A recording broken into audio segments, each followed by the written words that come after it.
Hoy vamos a analizar un caso histórico que, la verdad, pone patas para arriba casi todo lo que creemos saber sobre el dinero y los bancos. Nos vamos a la China del siglo XIX, a una ciudad llamada Fuzhou.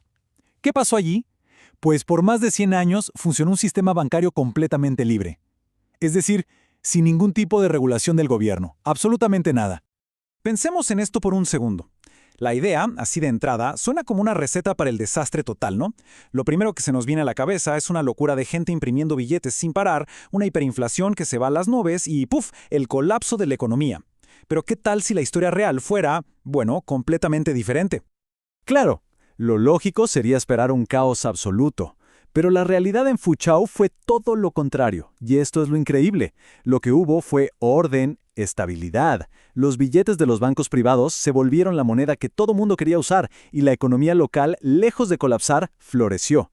Entonces, la pregunta del millón es, ¿cómo demonios fue posible?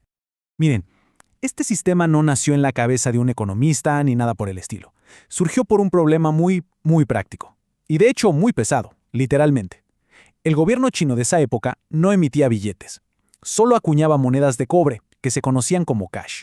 Y estas moneditas eran un dolor de cabeza logístico, pero de los grandes.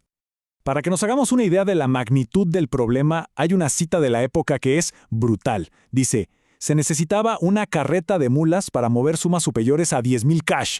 Imagínense, la moneda oficial era tan estorbosa que para hacer una compra más o menos importante había que contratar un flete. Era súper ineficiente, nada práctico, y el comercio pues simplemente no podía fluir así. Y aquí es donde la cosa se pone interesante. Entra la iniciativa privada. Los bancos locales vieron el problema y dijeron, aquí hay una oportunidad. ¿Qué hicieron? Empezaron a emitir sus propios billetes. En el fondo eran como vales, pagarés que prometían entregar una cantidad de esas pesadísimas monedas de cobre. De repente, la gente podía llevar un simple papelito en el bolsillo en vez de cargar con una bolsa llena de metal. Ok, entonces, ¿cómo se organizaba todo este mercado? ¿Cómo funcionaba el día a día en un lugar donde había docenas de bancos, cada uno emitiendo su propio dinero, sin que nadie, pero nadie, les dijera qué hacer? Bueno, en Fuzhou había como dos mundos bancarios. Por un lado estaban los bancos modernos o extranjeros, que se dedicaban más que nada al comercio internacional. Pero el verdadero motor, el corazón del sistema, eran los bancos nativos, los que llamaban Tsopiao Tien. Estos estaban metidísimos en la comunidad, conocían a sus clientes por nombre y apellido, y los préstamos se basaban en la reputación, en la confianza personal, no solo en un montón de papeles. Y ojo con la escala de su éxito, porque es impresionante. Para mediados del siglo XIX, entre el 80 y el 90% de todas las transacciones de la ciudad se hacían con estos billetes privados. No era algo secundario, no, era el sistema, la moneda principal, la que todo el mundo aceptaba y de hecho prefería. Esto no es solo una interpretación. Un testigo de la época, nada menos que el cónsul británico, lo dejó por escrito. Estaba impresionado. Vio cómo absolutamente todos, desde los comerciantes más adinerados hasta la gente de a pie, habían dejado de usar las monedas oficiales. ¿Por qué? Por la simple comodidad y la confianza que les daban estos billetes privados. Claro, todo esto suena muy bien, pero un sistema así, sin una red de seguridad, tiene que enfrentar desafíos enormes. Por ejemplo, ¿qué pasaba si un banco quebraba? O si empezaban a aparecer billetes falsos. Sin un banco central que saliera al rescate, el propio sistema tuvo que inventarse sus mecanismos de defensa. Al principio, la solución cuando un banco fallaba era bastante brutal y directa. Se llamaba el vaciado de bancos. La cosa era así.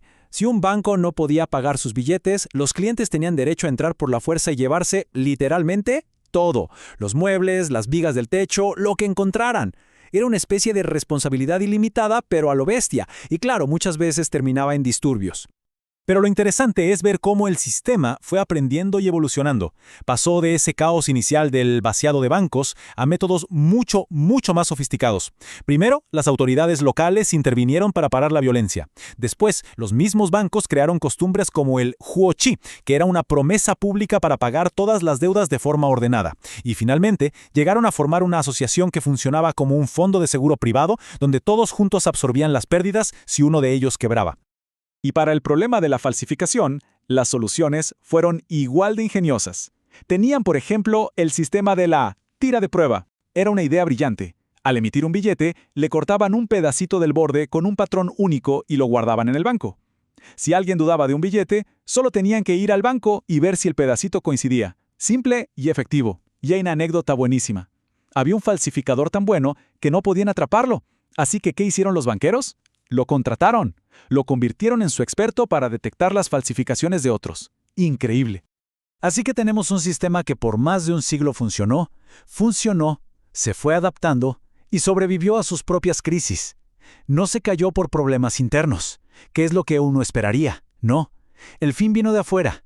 Fue provocado por una fuerza externa, la intervención del gobierno nacionalista a principios del siglo XX. Y no fue algo de un día para otro. La caída fue sistemática, paso a paso. Primero, el gobierno prohibió las unidades de cuenta que usaban los bancos locales. Después, empezó a exigir permisos y licencias para emitir dinero. Y el golpe final llegó en 1935. El gobierno tomó el control de los bancos más grandes, declaró que solo sus billetes eran legales y, de un plumazo, prohibió por completo que los bancos privados emitieran su propio dinero. Ahora, la pregunta clave es, ¿por qué? ¿Por qué desmantelar un sistema que funcionaba? La respuesta está en este número, más de $1,000 millones. Esa era la deuda gigantesca que tenía el gobierno nacionalista para 1935. Le debían un montón de dinero, sobre todo a los bancos modernos. Necesitaban una forma de pagar sus cuentas, y la manera más fácil y directa de hacerlo era, claro, tomar el control total de la maquinita de hacer billetes. Así que, seamos claros, el fin de la banca libre en Foochow no tuvo que ver con proteger a la gente o estabilizar la economía. Fue una simple toma de poder. El objetivo era puramente fiscal, darle al gobierno el monopolio sobre la creación de dinero para poder pagar sus deudas gigantescas. Entonces, después de todo esto, ¿qué nos queda? ¿Qué podemos aprender de este episodio tan fascinante y tan poco conocido de la historia? Pues la verdad es que el caso de Foochow nos deja varias lecciones muy importantes sobre qué es y cómo funciona el dinero. Primero, que la competencia entre monedas puede crear orden, no necesariamente el caos que siempre imaginamos. Segundo, que un sistema privado puede encontrar soluciones súper sofisticadas a problemas complejos como las quiebras o las falsificaciones. Y quizá la lección más potente de todas, el sistema no fracasó por sí mismo. Su fin fue una decisión puramente política. Y eso nos demuestra algo fundamental. Que el gobierno tenga el monopolio del dinero no es una ley natural, es una elección. Y con esto cerramos dejando una pregunta en el aire, una que la historia de Foochow nos obliga a hacer. ¿De verdad el dinero necesita un gobierno para poder funcionar? La experiencia de esta ciudad china nos sugiere que como mínimo la respuesta es mucho más complicada de lo que casi siempre damos por sentado.